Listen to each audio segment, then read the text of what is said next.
Hello coders, I hope you are coding well. In the previous video, we created the getRooms API call with the pagination in our Spring Boot application. And in today's video, we will write the code to call this getRooms API from Angular. So let's get started. So in our Angular application, first of all, we need to open admin.service.ts file, and in this file we need to create a new method. So let's copy this post room details method and let's paste it here. And after this we will update the method name and we will write get rooms. And after this we need to update the params of this method, and instead of room DTO we will accept page number. And after this we need to update the type, which should be number. And after this we need to update the HTTP method, and instead of post we will write get.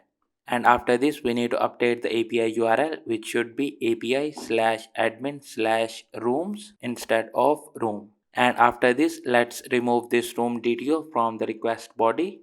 And after this we need to pass the page number in the URL. So let's remove these quotes and let's add the backticks. And after the rooms we will write slash and then we will use dollar and then curly braces and we will pass page number in it. And with this our getRooms method is ready in admin service. Now let's save this file. And after this we will open the dashboard component and we will open the TS file. And in this component, first of all we will create a constructor. And in this constructor we need to inject admin service to call the APIs. And after this we will inject ng message service to show the messages to the user. And after this we will click on quick fix and we will add all the missing imports. And after this, to store the page number we need to create a variable and we will name this variable as current page. And after this we will initialize this by 1. And after this we need to store the response of the API. So we will create a variable and we will name this as rooms and we will initialize this with empty array. And after this, to call the API we need to create a method and we will name this method as getRooms. And in the body of this method we will use admin service and we will call a method getRooms. And in the params of this method we need to pass the page number. So we will write current page.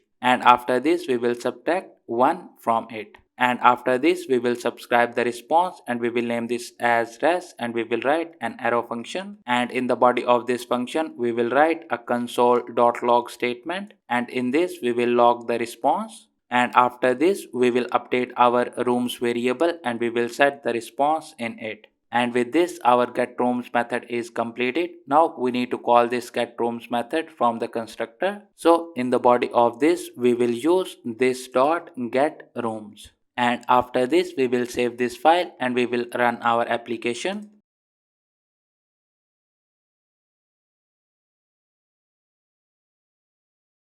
And as you can see our application is up without any errors. Now let's go to the browser and let's test our getRooms API call. And as you can see we are on the login page of our application. Now let's add the details of the admin user in this form, and the email of the admin user is admin@test.com. and after this we need to add the password, which is admin. And after this we will right click on this page and we will click on inspect. And after this we will open the console tab. And after this let's click on this login button.